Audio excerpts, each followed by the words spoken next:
मेरी बहन की कब्र खाली थी। गांव का नाम था नरौली। चारों तरफ खेत, पीपल के पेड़ और शाम होते ही फैल जाने वाली एक अजीब सी खामोशी। मैं अभय शहर में नौकरी करता था, लेकिन उस दिन जब माँ की कांपती आवाज फोन पर आई, अभय राधा चली गई। मेरे हाथों से फोन गिरते गिरते बचा। राधा मेरी छोटी बहन थी, हंसती थी तो पूरा घर रोशन हो जाता था, और आज चली गई जैसे शब्द उसके दिल उसके लिए बहुत छोटे लग रहे थे। अचानक हुई मौत, डॉक्टरों ने कहा दिल का दौरा, लेकिन राधा सिर्फ 22 साल की थी। ना कोई बीमारी, ना कोई शिकायत। जब मैं गांव पहुंचा, उसका चेहरा सफेद कपड़े में ढका हुआ था। माँ बार बार वही एक बात दोहरा रही थी, कल रात वो बहुत अजीब लग रही थी। मैंने पूछा कैसी अजीब? माँ ने मेरी ओर देखा और पहली बार मुझे उसकी आंखों में डर दिखा। वो बोली, अगर मैं मर जाऊंगी तो मेरी कब्र जरूर देखना। मेरे शरीर में सिहरन दौड़ गई। दफनाने का दिन। राधा को गांव के पुराने कब्रिस्तान में दफनाया गया, वही कब्रिस्तान जहां शाम के बाद कोई नहीं जाता। जब मिट्टी डाली जा रही थी, मुझे लगा किसी ने जमीन के नीचे से दस्तक दी। मैंने खुद को समझाया वहम है, दुख की वजह से दिमाग खेल रहा है। लेकिन तभी कब्र के पास खड़ा गफ्फार चाचा बुदबुदाए, इसे यहाँ नहीं दफनाना चाहिए था। मैंने उन्हें घूरा, वो चुप हो गए। पहली रात, उस रात मैं सो नहीं पाया। कमरे की खिड़की से कब्रिस्तान की दिशा दिखती थी। रात के करीब 2:17 बजे कुत्ते जोर जोर से भौंकने लगे। फिर एक आवाज आई, खुरचने की,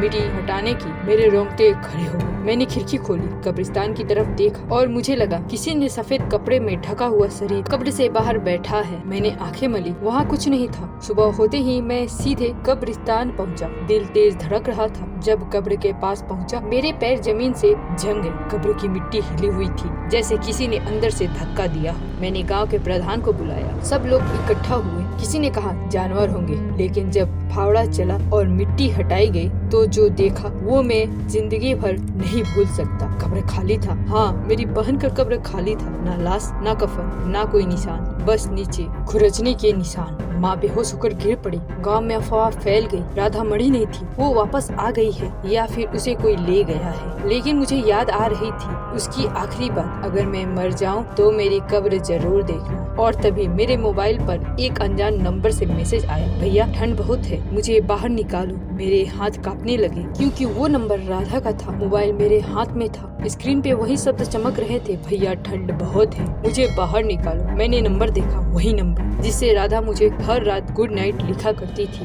मेरे गले से आवाज नहीं निकली। जब मैंने प्रधान और कुछ लोगों को मैसेज दिखाया, सबके चेहरे उतर गए। गफ्फार चाचा ने तुरंत कहा, मैंने पहले ही कहा था इसे यहाँ दफनाना ठीक नहीं था। मैंने उनका कॉलर पकड़ लिया। क्या मतलब है आपका? वो कांपते हुए बोले, 3 महीने पहले इसी कब्रिस्तान से एक लड़की की कब्र भी खाली मिली थी। पूरा गाँव सन। मैंने पूछा फिर क्या हुआ? वो निकलते हुए बोले, 3 दिन बाद वो लड़की अपने घर के दरवाजे पर खड़ी मिली थी। वो लड़की कैसी थी? जिंदा? मैंने पूछा। गफ्फार चाचा ने सिर हिलाया। सांस चल रही थी, लेकिन आंखों में जान नहीं था। मेरे भीतर कुछ टूट गया। मैं सीधे राधा के कमरे में गया। सब कुछ वैसा ही था, उसकी किताबें, उसकी चूड़ियाँ और दीवार पर टंगा एक कैलेंडर। लेकिन एक चीज नहीं थी, बिस्तर के नीचे मिट्टी, गीली मिट्टी। मैंने हाथ लगाया, ठंडी थी। उसी पल पीछे से माँ की आवाज आई, अभय कल रात राधा आई थी। मेरी रूह कांप गई। क्या? माँ बोली। वो दरवाजे के पास खड़ी थी और बोली, माँ मुझे पहचान नहीं रही? क्यों नहीं जगाया? मैं लगभग चिल्ला पड़ा, तो आपने मुझे बुलाया क्यों नहीं? माँ रो पड़ी। मैं डर गई थी। उसकी आवाज राधा जैसी थी, लेकिन चेहरा मिट्टी से सना हुआ था। फोन फिर कांपा। भैया वो लोग मुझे वापस ले जाएंगे,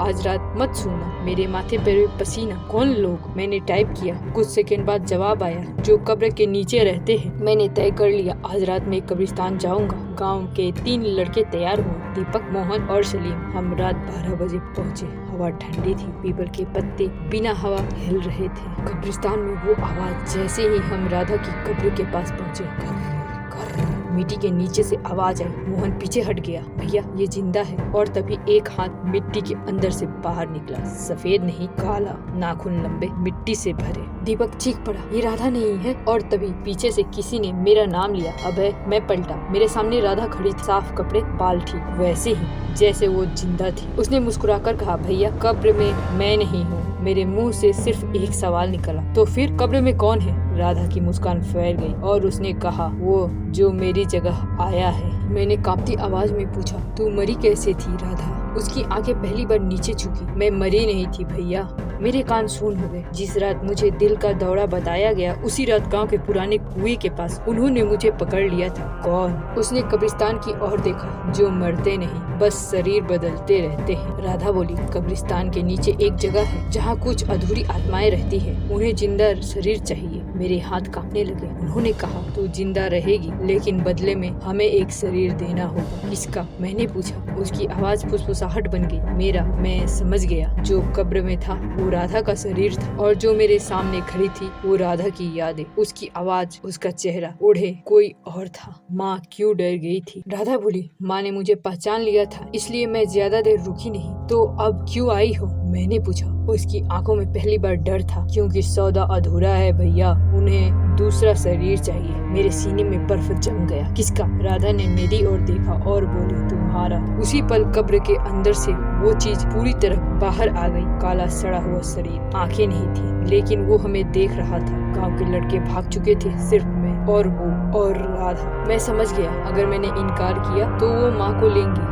मैंने आंखें बंद की और कहा, ठीक है। राधा की आंखों में राहत दिखी। अगली सुबह गांव वालों ने मुझे कब्रिस्तान में पाया, बेहोश। मेरी बहन की कब्र अब भरी हुई थी और मेरे लिए एक नई कब्र। आज मैं ये कहानी लिख रहा हूँ क्योंकि मैं मरा नहीं हूँ, लेकिन मैं अब पूरा इंसान भी नहीं हूँ। कभी कभी रात 2:17 बजे मुझे मिट्टी की खुशबू आती है और कोई फुसफुसाता है, अब तुम्हारी बारी है। कुछ कब्र इसलिए खाली नहीं होती कि कोई बाहर आ गया, बल्कि इसलिए कि कोई अंदर जाने वाला तैयार है।